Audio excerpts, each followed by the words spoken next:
இந்த வீடியோக்குள்ள போறதுக்கு முன்னாடி நம்ம சேனலை சப்ஸ்கிரைப் பண்ணாதவங்க சப்ஸ்கிரைப் பண்ணிடுங்க. பக்கத்துல இருக்க பெல் பட்டனையும் கிளிக் பண்ணிக்கோங்க. வாங்க வீடியோக்குள்ள போகலாம். சன் தொலைக்காட்சியில பரபரப்போட உச்சமா ஒளிபரப்பாகிட்டு வர்றது எதிர்நீச்சல் தொடர்கிறது சீரியல். தர்ஷன் பார்கவி திருமணம் மறுபடியும் நடக்குமா? குணசேகரன் வழக்குல இருந்து தப்பிப்பாரா? ஜனனி நியாயத்துக்காக போராட்டத்துல ஜெயிப்பாங்களா இல்ல பிரச்சனையில சிக்குவாங்களா அப்படின்னு பல கேள்விகள் ரசிகர்கள் கிட்ட இருக்கு.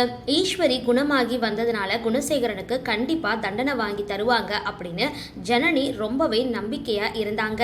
ஆனா ஈஸ்வரி எல்லாத்தையுமே மறந்ததுனால அது குணசேகரனுக்கு சாதகமா அமைஞ்சிடுச்சு. எதிர்நீச்சல் சீரியல்ல ஞானம் மற்றும் நந்தினி கதாபாத்திரத்துல ஹரிப்ரியா மற்றும் கமலேஷ் நடிச்சிட்டு வராங்க. இப்போ இவங்க ரெண்டு பேரும் ஒன்னா புதுசா சீரியல்ல நடிக்க கமிட் ஆகியிருக்காங்க. ஜெயா டிவில ஒளிபரப்பாக போகிற பாளையத்து அம்மன் அப்படின்ற தொடர்ல கமலேஷ் மற்றும் ஹரிப்ரியா நடிக்க கமிட் ஆகியிருக்காங்க. வர மே 18ஆம் தேதியில இருந்து திங்கள்ல இருந்து வியாழன் வரைக்கும் இரவு 8 மணிக்கு ஒளிபரப்பாக இருக்காம். இதனால இவங்க எதிர்நீச்சல் சீரியல்ல இருந்து விலகிடுவாங்களா அப்படின்ற கேள்வியும் இப்போ எழுந்துட்டு வருது. சரி, இந்த வீடியோ பத்தின உங்களோட கருத்துக்களை கீழே கமெண்ட் பாக்ஸ்ல போஸ்ட் பண்ணுங்க. வீடியோ பிடிச்சிருந்தா லைக் பண்ணுங்க, ஷேர் பண்ணுங்க, மறக்காம டிபி காபி சேனலை சப்ஸ்கிரைப் பண்ணுங்க.